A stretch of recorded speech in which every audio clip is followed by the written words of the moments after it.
तो स्टार्ट करते हैं इसके फुल फॉर्म से। तो एसी ब्लॉक का फुल फॉर्म क्या होता है? एसी ब्लॉक का फुल फॉर्म होता है autoclaved aerated concrete block. Autoclave का मतलब होता है फर्नेस, जिस फर्नेस में इसको जलाया जाता है यानी कि पकाया जाता है। तो ये एक टाइप का एक इलेक्ट्रिकल फर्नेस होता है जिसमें इसको बनाया जाता है। तो ऑटोक्लेव का मतलब फर्नेस हो गया, एयरेटेड का मतलब एयर हो गया, जो कि इसके अंदर में वॉइड जो आप देखते हो उसको कहा जा रहा है। अगर इसको ऐसे तोड़ दिया जाए ना तो देखना इसके अंदर से ऐसे दाना दाना डॉट डॉट जैसा आपको बबल्स जैसा दिखेगा, जो कि वॉइड होता है, और इसी वॉइड के कारण बहुत जगह इसको फोम कंक्रीट ब्लॉक भी कहा जाता है। अब इसके साइज को भी लेकर बात कर लेते हैं। IS 2185 पार्ट 3 के क्लॉज नंबर 3.2.1 में देखोगे तो आपको ये फोटो देखने को मिलेगा। यहाँ पर देख लीजिए, लेंथ, हाइट एंड विड्थ ये तीनों ही दिया गया है एसी ब्लॉक का एज पर IS कोड क्या साइज का होना चाहिए। तो लेंथ की बात करें तो लेंथ होता है 400, 500 या 600 mm का, हाइट होता है 200, 250 या 300 mm का, और विड्थ होता है 100, 150, 200 या 250 mm का।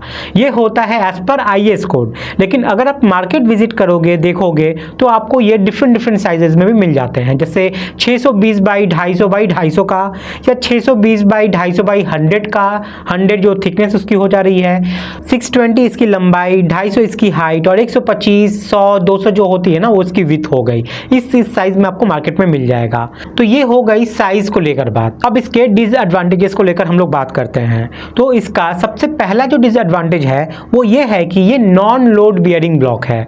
अगर ट्रेडिशनल ब्रिक की बात करें या रेड ब्रिक की बात करें तो वो सब जो होते हैं वो लोड बियरिंग ब्रिक होते हैं, जो लोड ले सकते हैं अपने ऊपर जो भी लोड आ रहे हैं। लेकिन एसी ब्लॉक अपने ऊपर आए लोड को सहन नहीं कर पाता है, जिस वजह से क्रैक्स देखने को मिलता है। अब ये चीज़ हम लोग कहाँ से समझ सकते हैं? मैं अपनी मर्जी से तो नहीं बोल रहा हूँ ना कि लोड बियरिंग है कि नहीं है। तो आप यहाँ पर IS कोड 2185 के इस टेबल नंबर 1 को देखिए।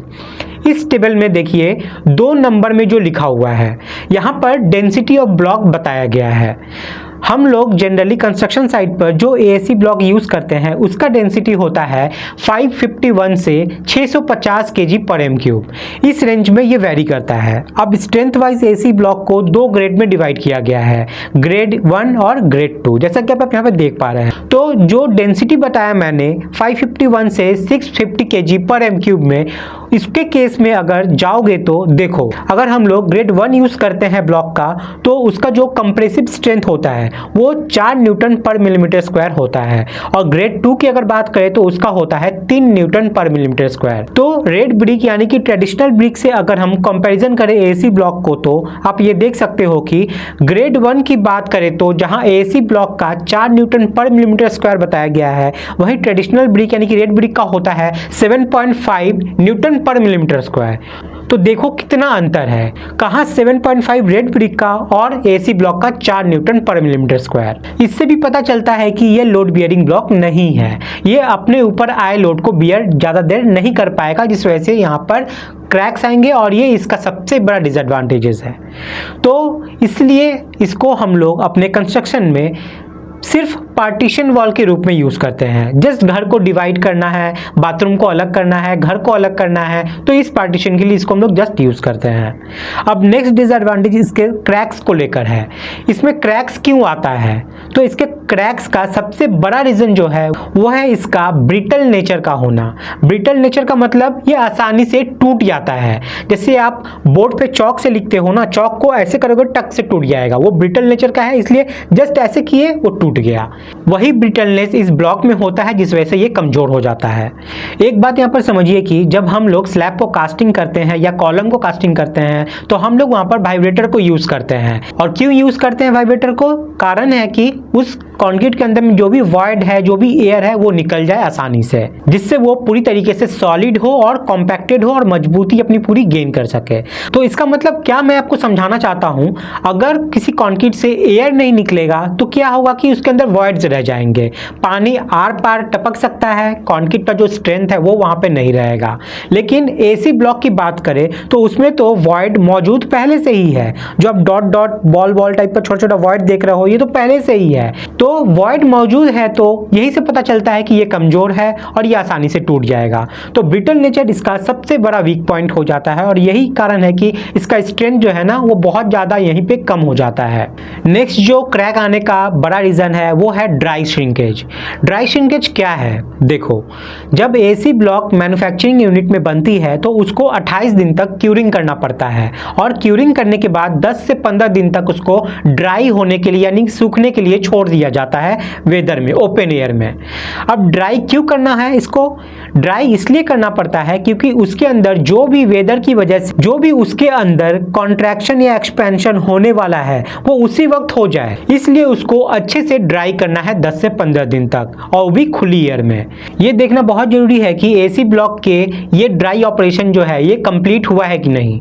बहुत बार हम लोग क्या करते हैं कि मैन्युफैक्चरिंग यूनिट से हम लोग एसी ब्लॉक को क्यूरिंग करने के बाद ही हम लोग 3 से 4 दिन में ही इसको अपने कंस्ट्रक्शन साइट पे यूज कर लेते हैं, जिससे उसका कॉन्ट्रैक्शन और एक्सपेंशन सही तरीके से हुआ नहीं रहता है और उसको हम लोग स्ट्रक्चर में यूज कर लेते हैं।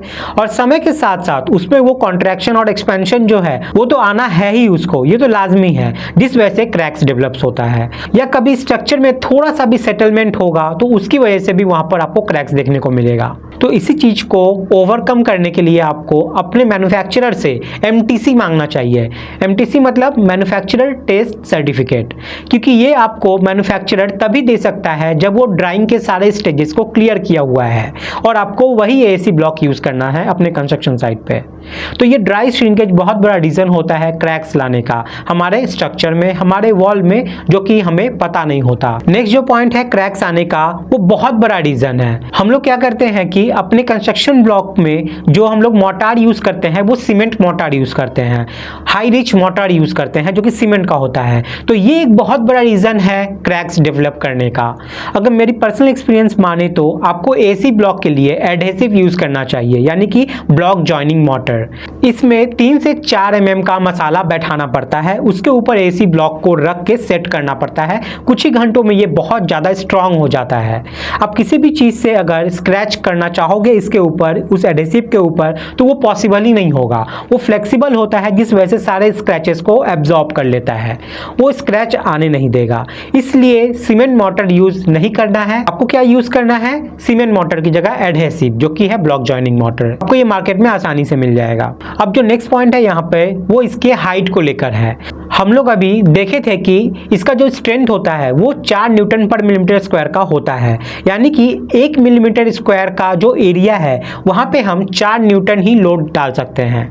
समझ में आया ना? 1 मिलीमीटर बाई 1 मिलीमीटर का जो स्क्वायर बनेगा उसके ऊपर हम लोग 4 न्यूटन का ही लोड डाल सकते हैं। तो अगर देखा जाए कि अगर हम लोग अपनी साइड पे 5 मीटर, 6 मीटर, 7 मीटर का वॉल खड़ा कर रहे हैं और वहां पर एसी ब्लॉक से ही पूरा खड़ा कर दिए हैं, तो देखा जाएगा कि जो सबसे नीचे वाला जो ब्लॉक है ना उसके ऊपर जो सारा लोड खड़ा हो रहा है, अगर वो 4 न्यूटन से ज्यादा हो जा रहा है पर मिलीमीटर स्क्वायर में, तो क्रैक आना लाजमी है। ये सिंपल सा कॉन्सेप्ट है। तो आपको ये वॉल का हाइट वाला क्राइटेरिया भी ध्यान रखना है। ये स्ट्रक्चरल कंसल्टेंट आपको बता देगा कि अगर आप इस साइज का ब्लॉक यूज कर रहे हैं तो आप इस ब्लॉक से आप इतने हाइट तक ब्लॉक वर्क कर सकते हैं इजीली, आपको कोई दिक्कत नहीं होगी। लेकिन बहुत जगह ऐसा होता है कि हमारे पास लिमिटेशन नहीं होती, हमें हाई वॉल बनाने होते हैं, लंबे वॉल बनाने होते हैं, कंटिन्यूअस वॉल लंबा जाएगा ऐसा वॉल भी बनाना होता है, जैसे बाउंड्री वॉल वगैरह हो गया। तब क्या किया जाए? तो ऐसे में आपको स्ट्रक्चरल कंसल्टेंट आपको सॉल्यूशन देता है। हाइट का प्रॉब्लम आप बैंड बीम देकर सॉल्व कर सकते हैं। बीच में हर 4 फीट पे यानी कि 1200 mm पे आप एक बैंड बीम डालिएगा, ठीक है, जो कि आपका 2 कॉलम से कनेक्ट करेगा। यानी कि वो जो बैंड बीम है वो आरसीसी होगा, उसके अंदर सरिया भी रहेगा। अगर उसके साइज की बात करें तो जो आपका वॉल का थिकनेस है, मान लीजिए 200 mm है, तो 200 mm तो रहेगा ही, प्लस उस बैंड बीम का जो हाइट होगा वो आपका 6 इंच ही रहने वाला है, ठीक है। 6 इंच ही आपको उस बैंड बीम का हाइट रखना पड़ेगा, जिसके अंदर आपको 4/8 का सरिया डालना पड़ेगा और उसके अंदर आपको रिंग भी डालना है। रिंग आप 8 mm का डाल सकते हैं 300 सेंटर टू सेंटर पे या 250 सेंटर टू सेंटर पे। समझ में आ गया? और वो बैंड बीम जब आप डालोगे ना ब्रिकवर्क के ऊपर में, वो दोनों साइड से जाकर उसको बियरिंग प्रोवाइड करना है, यानी कि एक साइड कॉलम के अंदर घुसाना है, एक साइड कॉलम के अंदर घुसाना है। ये कॉन्सेप्ट क्लियर हो गया? इस तरीके से आप वॉल को डिवाइड कर सकते हो पार्ट में। हर 1200 200 पे एक बैंड बीम आ जाएगा। ये हो गई वर्टिकल वाले केस में बात। अब बात करते हैं जहाँ पे बाउंड्री वॉल की तरह लंबा वॉल जाने वाला है, तो हम लोग क्या एसी ब्लॉक लंबा प्रोवाइड कर देंगे? नहीं, आपको हर 5 से 6 मीटर पे एक एक स्टूल कॉलम प्रोवाइड करना है या स्टब कॉलम प्रोवाइड करना है। स्टूल कॉलम या स्टब कॉलम दोनों सेम ही चीज है, ठीक है, वो आपको प्रोवाइड करना पड़ेगा। ये आपका मेन कॉलम नहीं रहेगा, लेकिन कॉलम जैसा ही ये एक्ट करेगा। इसका साइज होगा आपका, जो आपका वॉल का थिकनेस है, मान लीजिए 200 आपका वॉल का थिकनेस है, प्लस आपको साइड में भी आपको 200 रखना पड़ेगा, मतलब 200 बाई 200 का आपको ये स्टूल कॉलम या स्टब कॉलम जो है प्रोवाइड करना पड़ेगा आपको हर 5 से 6 मीटर पे। अगर आप ऐसा नहीं करोगे तो क्या होगा? अगर आप सिर्फ ब्लॉक का ही वॉल बनाते चले जाओगे तो क्या होगा कि उसमें वेदर के साथ साथ एक्सपेंशन कॉन्ट्रैक्शन आएगा, और इतना बड़ा वॉल है तो जब एक्सपेंड करेगा ना, तो कहीं ना कहीं कोई ऐसा वॉल भी है जो कॉन्ट्रैक्ट कर रहा है, तो ये पूरे वॉल में कहीं ना कहीं एक्सपेंशन या कॉन्ट्रैक्शन हो रहा होगा जरूर, अगर बहुत लंबा वॉल है तो उस केस में क्या होगा कि क्रैक्स आना ही होगा, वो आएगा ही आएगा। इस वजह से क्रैक्स को नहीं आए, हम लोग क्या करते हैं कि स्टूल कॉलम हर 5-5, 6-6 मीटर पर डाल देते हैं ताकि वो डिवाइड हो जाए, वो लोड डिवाइड हो जाए, वो क्रैक्स जो आने के चांसेस है वो डिवाइड हो जाए। और जो मैं बैंड बीम बता रहा था, और वो बैंड बीम देने का कॉन्सेप्ट क्या है, अगर आप पूरा वॉल एसी ब्लॉक का बना दोगे तो नीचे वाले ब्रिक पे बहुत लोड आएगा, इस वजह से बीच में एक बैंड आप प्रोवाइड कर दिए जो कि आरसीसी का है, ठीक है, जो कि बीम की तरह एक्ट करेगा। अब ये क्या हुआ कि उस बैंड बीम के ऊपर में जितने ब्लॉक है ना, उसका जब लोड आएगा तो वो डायरेक्ट नीचे वाले ब्लॉक पे नहीं जाएगा, वो बैंड बीम के थ्रू पास होके साइड में जो कॉलम है उस पर ट्रांसफर हो जाएगा। तो इस तरीके का फंडा यहाँ पर काम करता है। अगर ये सब चीज़ें ध्यान दोगे तो आपका क्रैक्स यहाँ पे नहीं आएंगे, और यही सब रीज़न है बड़ा बड़ा जो एक एसी ब्लॉक को डिसएडवांटेजेस के रूप में हम लोग के सामने खड़ा कर देता है। इस सब पॉइंट को ध्यान रखो, कोई दिक्कत कोई परेशानी नहीं होगी।